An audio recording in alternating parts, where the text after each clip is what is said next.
Hello, ഇന്ന് നമ്മൾ explore ചെയ്യുന്നത് ഗുൽമർഗിലെ കാർ. ഇവിടെ ഒരു റോപ്പ് വേ ആണ്. ഇത് വളരെ ലെങ്തി ആയിട്ടുള്ള ഒരു ഏരിയ കൂടിയാണ്. പ്രത്യേകിച്ച് ഈ ഒരു സീസണിൽ, ഈ സെപ്റ്റംബർ സീസണിൽ നമുക്ക് താഴേക്ക് ഒരുപാട് ഭാഗങ്ങൾ നമുക്ക് കാണാൻ സാധിക്കും. എല്ലാ ഭാഗങ്ങളും നോക്കി കാണുക. കൂടെ കുറച്ച് വില്ലേജേഴ്സ്, ഷെഫേർഡ്സ് ഒക്കെ ഇവിടെ ഉണ്ട്. അവരുടെ ആട്ടിടയങ്ങളുടെ ഏരിയകളും കാര്യങ്ങളും എല്ലാം കാണാനുണ്ട്. ഇത് ഒരു ഈ കാർ, ഈ ട്രോളി, ഈ കാർ ഉണ്ടല്ലോ, ഈ റോപ്പ് വേ എന്ന് പറയുന്നത്, ഇതിങ്ങനെ നിരന്തരം പോയിക്കൊണ്ടിരിക്കുകയാണ്. ഇവിടേക്ക് ടിക്കറ്റിംഗ് ഉണ്ട്. ഏകദേശം ഒരു പെർ ഹെഡ് 800 രൂപ വെച്ചിട്ടുള്ള ടിക്കറ്റിംഗ് ഒക്കെ വരുന്നുണ്ട്. ഇവിടെ എന്തൊക്കെയാണ് പ്രത്യേകമായിട്ട്, മഞ്ഞ് വീഴുന്ന കാലഘട്ടങ്ങളിൽ കാര്യമായിട്ട് മഞ്ഞ് തന്നെ മൂടി പൊതിച്ച് കിടക്കുന്ന ഒരു പ്രത്യേക ഫീലിങ്സ് ഉണ്ട്. പക്ഷെ ഈ സെപ്റ്റംബർ ഈ സമയങ്ങളിലെല്ലാം അതെല്ലാം ഡിസ്കവർ ചെയ്ത് എല്ലാം നല്ല എക്സ്പ്ലോർ ചെയ്യാൻ പറ്റിയ ഒരു സമയം കൂടിയാണ്. ആ ഭാഗങ്ങളെല്ലാം നമുക്കൊന്ന് കണ്ടു നോക്കാം. ഈ യാത്രയിൽ, ഈ കാശ്മീർ യാത്രയിൽ ഞങ്ങൾ 7 പേരടങ്ങുന്ന ഒരു സംഘമാണ് ഞങ്ങൾ പുറപ്പെട്ടിട്ടുള്ളത് മലപ്പുറം ജില്ലയിൽ നിന്നുള്ള. ഇത് മൻസൂർ ഭായി ആണ്. മൻസൂർ ഭായി നാട്ടിലല്ല, വിദേശത്താണ്, ബിസിനസ്സും കാര്യങ്ങളൊക്കെ ആയിട്ട് പോവുകയാണ്. ഇത് അജയൻ എഞ്ചിനീയറിംഗ് ഫീൽഡിലാണ്, സിവിൽ എഞ്ചിനീയറിംഗ്. ജയദേവൻ എന്നാണ്, നമ്മൾ ജയൻ എന്നാണ് വിളിക്കുക. പിന്നെ അതോടൊപ്പം തന്നെ ഈ കേബിൾ കാറിൽ നമ്മളോടൊപ്പം ഉള്ളത് ഒന്ന് ലത്തീഫാണ്. ലത്തീഫ് ബിസിനസ്സാണ്, പുറത്താണ്. പിന്നെ നമ്മളോടൊപ്പം ഇവിടുത്തെ ഒരു വില്ലേജ് ലോക്കൽ ഗാർഡിയനായിട്ട് ഒരാൾ കൂടി നമ്മളോടൊപ്പം ചേർന്നിട്ടുണ്ട്. മറ്റു 3 പേര് നമ്മുടെ തൊട്ട പിറകിലുള്ള ഈ കേബിൾ ഇവിടെ ഒന്നും കാണുന്നില്ല. കുറച്ചുകൂടി നമുക്ക് സൂം ചെയ്ത് നോക്കാം. ഒരു താഴെ നിന്ന് വന്നുകൊണ്ടിരിക്കുകയാണ്. ഒരു കൂടിയുണ്ട് കൂടെ. ഇവിടെ നിന്നുള്ള ഭംഗി ഏരിയകള് നംഗപർവനാണ് ഈ കാണുന്നത്.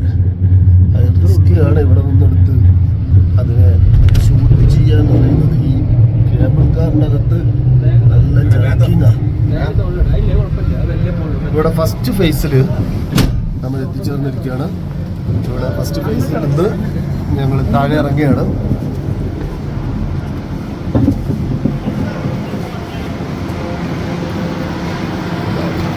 ഇത് ഗുൽമർഗിലെ ഫസ്റ്റ് ഫേസാണ്. ഫസ്റ്റ് ഫേസിൽ നമ്മളോടൊപ്പം ഉള്ള 7 പേരിൽ 3 പേര് കൂടി വന്നുകൊണ്ടിരിക്കുകയാണ്. ഈ കേബിൾ, ഈ കാറിനകത്ത് അവരുണ്ട്.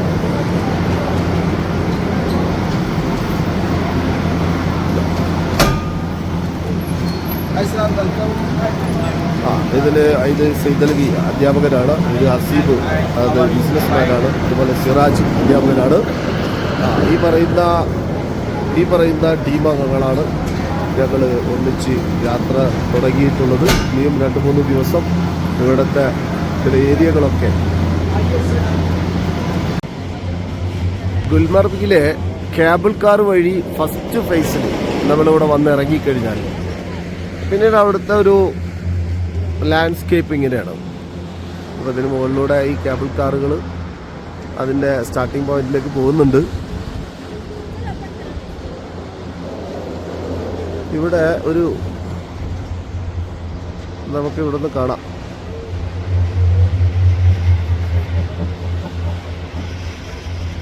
അത് മഞ്ഞിമലയാണ്, നഞ്ചൻജംഗ എന്നാണ് ഇവിടുത്തെ ഒരു പ്രദേശവാസി നമ്മളോട് പറഞ്ഞത്. ഞാൻ ഈ താഴ്ഭാഗത്തൊക്കെ ആട്ടിടയർ, നമ്മൾ വരുമ്പോൾ കണ്ടതാണ്, ആട്ടിടയരുടെ വീടുകളുണ്ട്. സെക്കൻഡ് ഫേസ് പോകുന്നത് ഇവിടെ ആ മലമുകളിലേക്കാണ്. സെക്കൻഡ് ഫേസ് ഇതിൽ പ്രത്യേകിച്ച് 2 സീസണുകളിൽ ഈ സമയം ശരിയായ രീതിയിൽ നമുക്ക് മഞ്ഞില്ലാത്തത് കൊണ്ട് എല്ലാ ഭാഗങ്ങളും കൃത്യമായിട്ട് കാണാൻ സാധിക്കുന്നു എന്നുള്ളതാണ്. പക്ഷെ മഞ്ഞുള്ള സമയത്ത് അതിന് മറ്റൊരു ഫീലിങ്സാണ്, നല്ലൊരു എല്ലാ ഭാഗവും മഞ്ഞ് മൂടിക്കിടക്കുന്നു. അതിനിടയിലൂടെയൊക്കെയുള്ളൊരു യാത്ര എന്ന് പറയുന്നത്. അങ്ങനെ ആഗ്രഹിച്ചു വരുമ്പോൾ നമ്മൾ ഡിസംബർ, ജനുവരി, ഫെബ്രുവരി ആ മാസങ്ങളിലേക്കൊക്കെ ആയിട്ട് എത്തിച്ചേരണം. ഈ കേബിൾ കാറിൽ അപ്പോൾ ഫസ്റ്റും ഫേസാണ് ഇപ്പോൾ അലൗഡ് ഉള്ളൂ. പ്രത്യേകിച്ച് ഈ ജമ്മു കാശ്മീരിലെ ഈ തെരഞ്ഞെടുപ്പുകളും ഒക്കെ വന്നു നിൽക്കുന്ന സമയമാണ്. നാളെ കഴിഞ്ഞാൽ 25-ാം തീയതിയാണ് ഈ ശ്രീനഗർ ബെൽറ്റിലുള്ള തെരഞ്ഞെടുപ്പുകൾ നടക്കുന്നത്. അതുമാത്രമല്ല, ഈ കേബിൾ കാറിൻ്റെ റിപ്പയറിങ് മറ്റുമൊക്കെ ആയിട്ട് ഒരാഴ്ചത്തേക്ക് ഇനി ഇത് നാളെ കഴിഞ്ഞാൽ അടഞ്ഞു കിടക്കുകയാണ്.